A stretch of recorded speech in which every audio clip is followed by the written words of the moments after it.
The sham audit is over, and it's taught us one thing.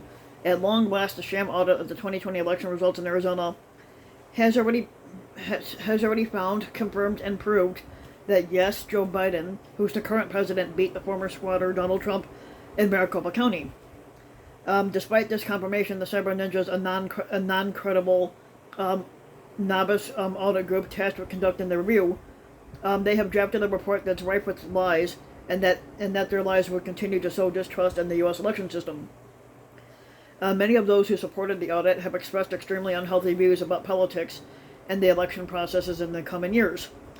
And to put it lightly, last month, Arizona State Senator Wendy Rogers tweeted, "I would like to know if we have enough solitary confinement cells in Arizona available for the entire Maricopa County Board of Supervisors," after the chairman condemned the partisan audit. Meanwhile, Cyber Ninja's CEO Doug Logan appeared in a movie that pushes Trump's big lie that the 2020 election was stolen, when in reality it wasn't. And this kind of extreme rhetoric, coupled with the web of lies and conspiracy theories that's increasingly spreading from the fringes of the Republican Party to the mainstream.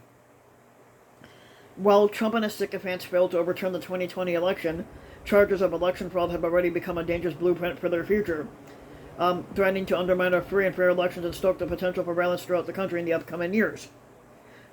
We saw this on January 6th when a mob of Trump sycophants had stormed the U.S. Capitol while Congress was certifying the results of the presidential election. While several Republicans initially condemned the attack, members of the party went on to downplay what really happened. Representative Andrew Clyde, who was seen in photos, he's a fucking idiot anyway, but he was seen in photos barricading the entrance to the House chamber on January 6th, but he later compared the insurrection to a normal tourist visit, which was anything but that. And not to be outdone, Representatives Marjorie Taylor Greene, the pedophile Matt Gaetz, and some old bastard named Louis Gohmert had went a step further and tried to visit the insurrectionists at a Washington, D.C. correctional facility. Representative Madison Cawthorn dialed things up again by calling the insurrectionists political prisoners, which they're not, while Trump declared his support for the people being persecuted so unfairly relating to the January 6th protest. It's dangerous to downplay any event like this and normalize the use of violence in the face of political disagreements. We've already seen members of Congress fleeing for their lives and law enforcement officers putting themselves in harm's way. Now the extremists with the worldview built on the big lies rotten foundation are sowing chaos at the local level. It has gone almost unnoticed that adherents of the QAnon conspiracy theory have won some local elections.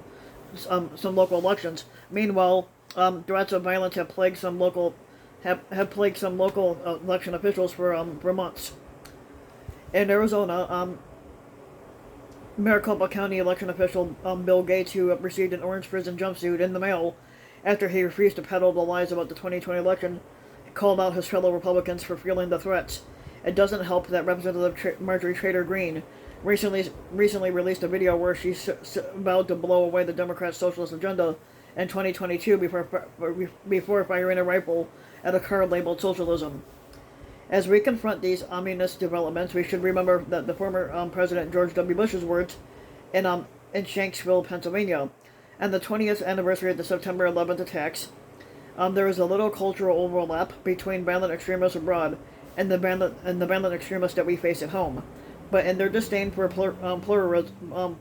pluralism, and their disregard for human life, and their determination to defile national symbols, they are children of the same foul spirit, and it is our continuing duty to confront them.